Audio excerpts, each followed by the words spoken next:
Buenos días, este es el primer podcast debido proceso convocado por la Universidad Externado de Colombia, su Facultad de Derecho.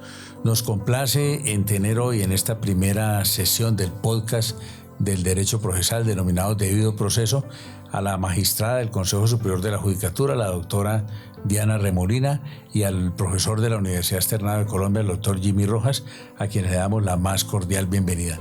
Vamos a hablar del acuerdo que acaba de expedir el Consejo Superior de la Judicatura sobre lo que denominan protocolo para el comportamiento en las audiencias.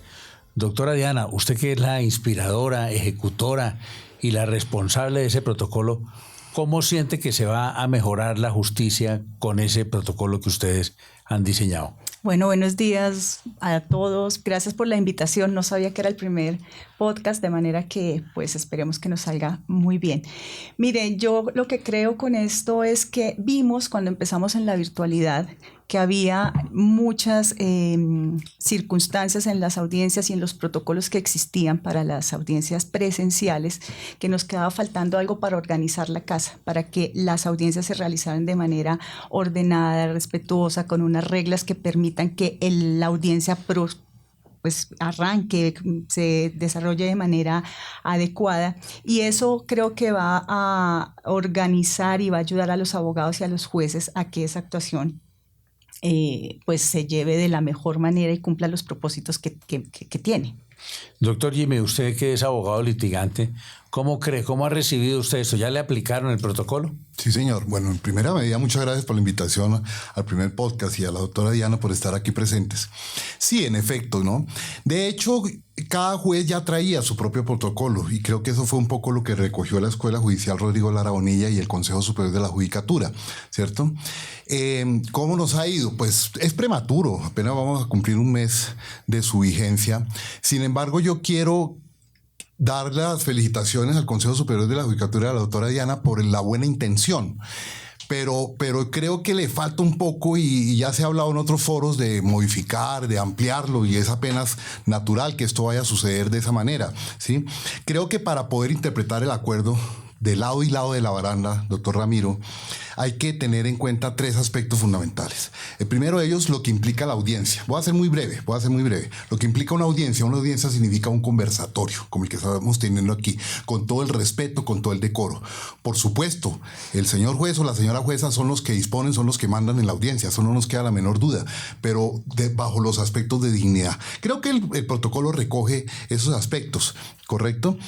El tema de que es un protocolo, son unas reglas, hay reglas y protocolos de ética, de etiqueta, en técnicas, en ciencias. Este es un protocolo, unas reglas de actos procesales. Es un complemento, en mi sentir, y de varios litigantes con los que estoy hablando antes de venir acá, es un complemento del Código General del Proceso, un desarrollo más menudo del Código General del Proceso, ¿no?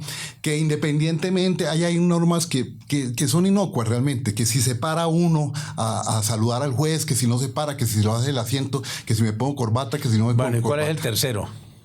El tercero es el tema de la dignidad humana. Yo creo que es ahí donde se recoge todo, ¿cierto? A lo cual me parece que el acuerdo está muy enfocado en direccionar las conductas procesales de los abogados más que del propio juez.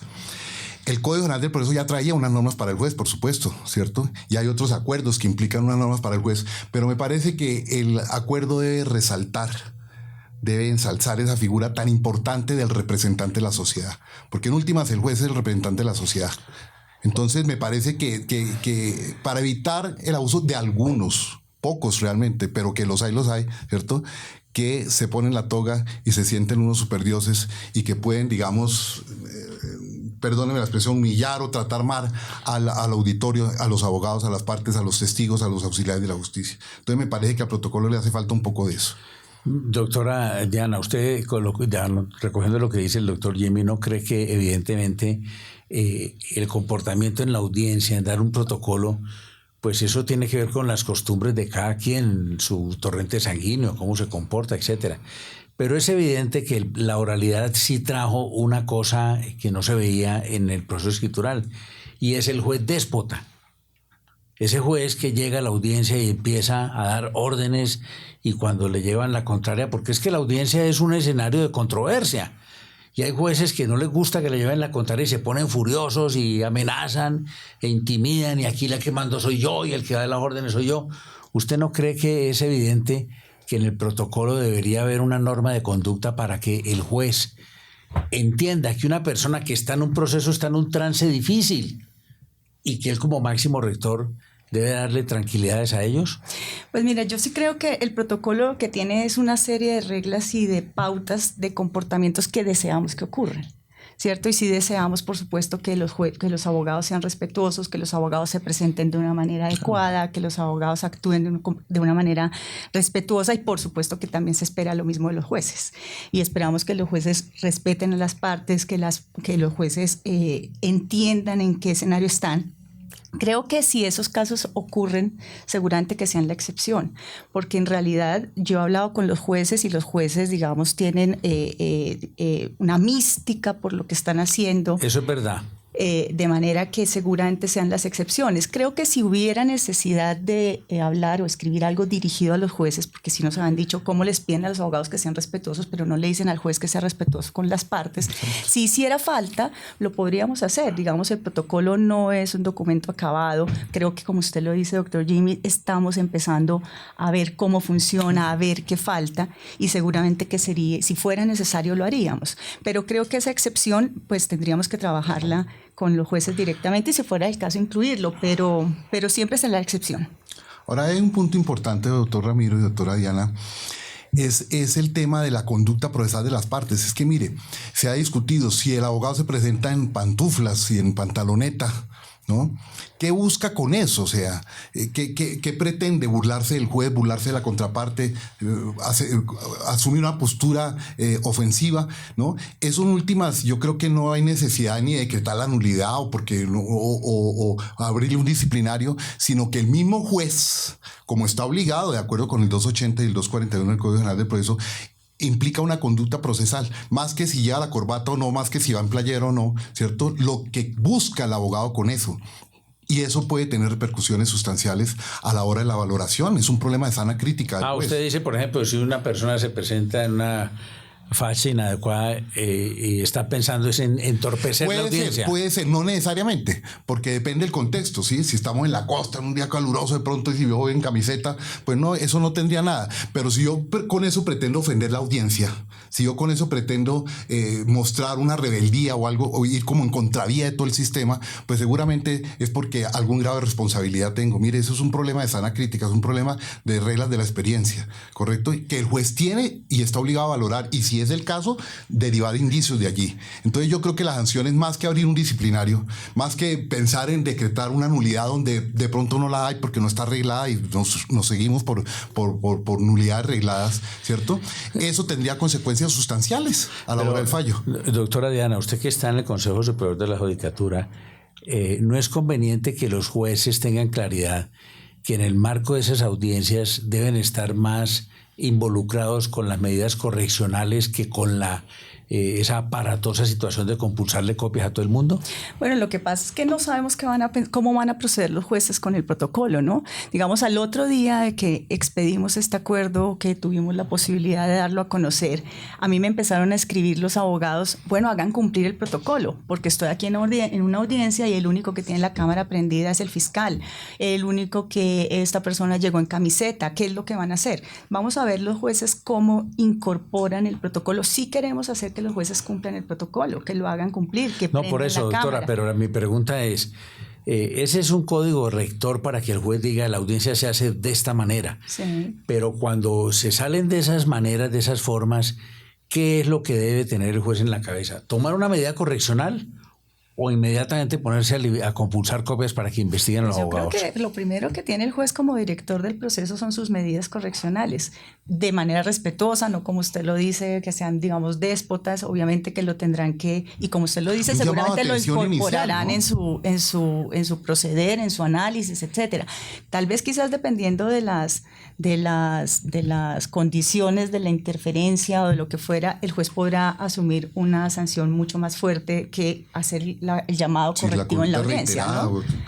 Exactamente. Pero el juez tiene una serie de herramientas para poder manejar la audiencia y hacer que se cumpla el protocolo. Ahora, ¿por qué queremos el protocolo? Porque es que, como usted lo decía, los protocolos son unas reglas, unas pautas, como un protocolo de etiqueta. Uno no va a un matrimonio en pantaloneta ni va a la misa en vestido de baño, ¿cierto? Sí, salvo que sea el cónyuge. El que se casa. No, en ese evento sí puede cambiar la... Sabotear la cosa, no es que sea el problema el saboteo. No. Bueno, pero yo les pregunto, por ejemplo, a usted, doctor Jimmy, que permanente va a audiencias, ¿cómo siente que los jueces cuando empiezan las audiencias y las repiten dentro del mismo proceso y van a las mismas partes, ese procedimiento de identificar celosamente cada vez que inicia una audiencia a todos mismos sujetos procesales? Sí, es que yo creo que la solución está en el código, doctor, cuando se habla, mire, la audiencia realmente es una sola, ¿sí? O digamos en el verbal hay dos audiencias, ¿cierto? Entonces, identificarse al principio de cada audiencia es lo lógico, lo normal, para recordar los temas, para que los funcionarios puedan ubicar los archivos magnéticos donde las han grabado.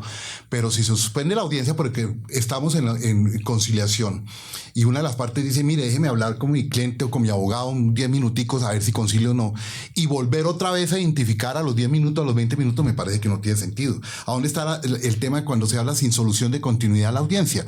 Ahora, si vamos a partir de una audiencia y la vamos a recuperar dentro de 15 días, dentro de 20 días, dentro de un mes, dentro de 6 meses, como sucede muchas veces, pues creo que dentro de 6 meses sí vale la pena volvernos a identificar, ¿correcto?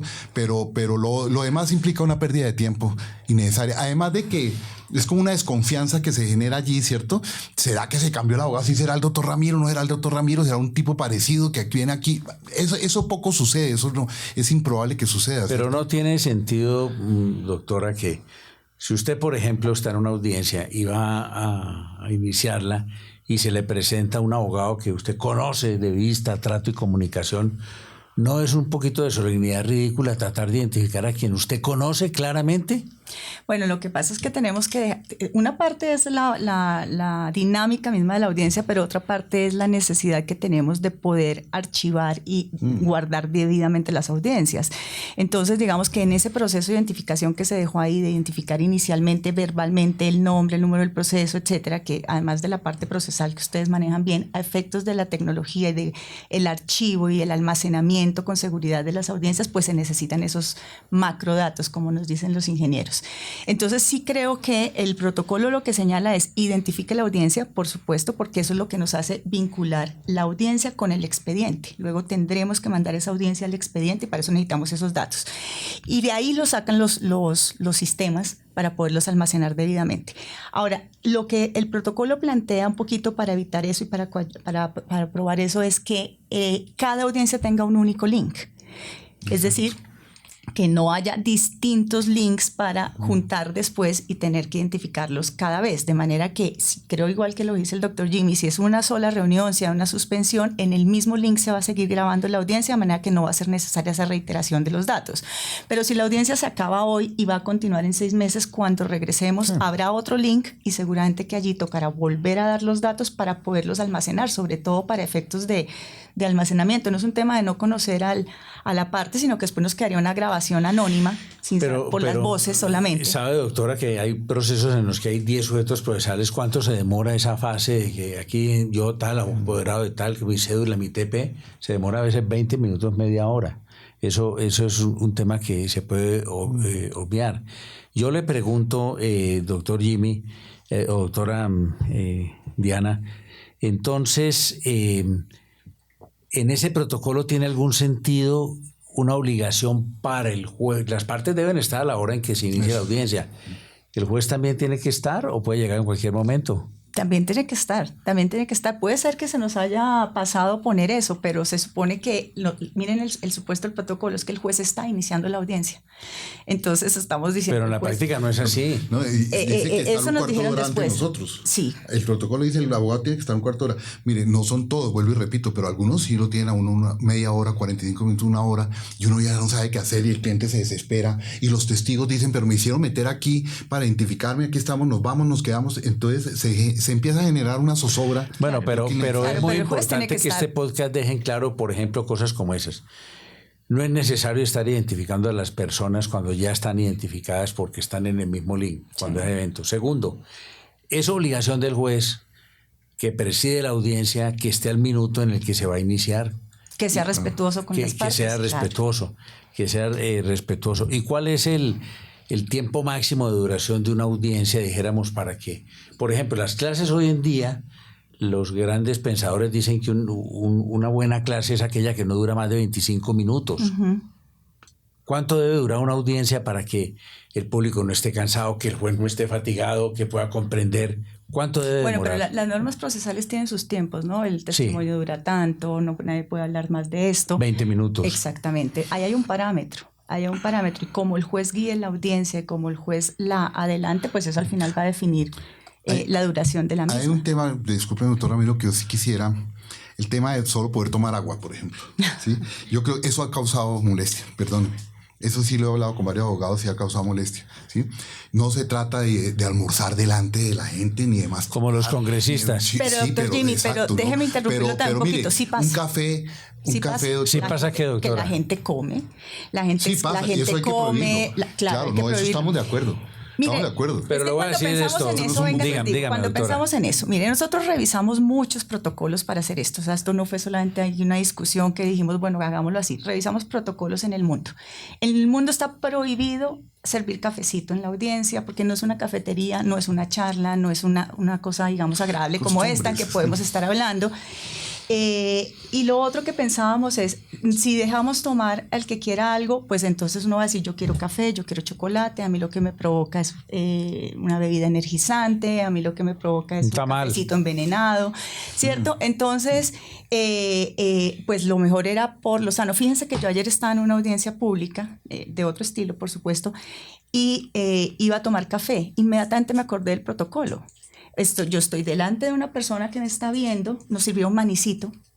Yo estaba oyendo a una persona comiendo manicito, es incómodo, porque es que el gesto, la gesticulación, claro. Eso incomoda. Y en una audiencia, pues ojalá estuviéramos más bien concentrados en oír a la parte, en que el juez esté oyendo a quien está hablando, el abogado esté muy pendiente de lo que está, y no pensando aquí en comer como si estuviéramos en un cine, ¿no? Entonces un poquito tocó estandarizar, y hay que poner una regla, porque si no ponemos la regla, pues pero entonces hay cosas excepcionales. Yo, por ejemplo, por razón de alguna enfermedad que tengo que estar comiendo cosas cada 2 horas o 3 horas. Pero ahí quedó planteado, querido doctor Bejarano, porque ahí dijo, por cuestiones médicas tengamos las excepciones. Hay que probarle al juez que estoy enfermo y que el médico me prescribió. Pero tampoco creo yo que se trate de, venga, tráigame la prescripción médica. Es una cosa para hablar. Es un tema de charlar. Ese es un tema que implica que el juez tiene que ser un hombre que dialogue. Porque esos jueces que llegan y imponen a la fuerza, eso genera unos conflictos complicadísimos. Y yo creo que el protocolo da ese marco para dialogar. Estamos en esta circunstancia, el marco general es tengo esta excepción, y eso... Bueno, y esa otra regla que no es para la virtualidad, sino para la presencialidad. Para la virtualidad es la de que cuando el juez llegue o se va a ir, entonces hay que prender la cámara. Ese es en la virtualidad.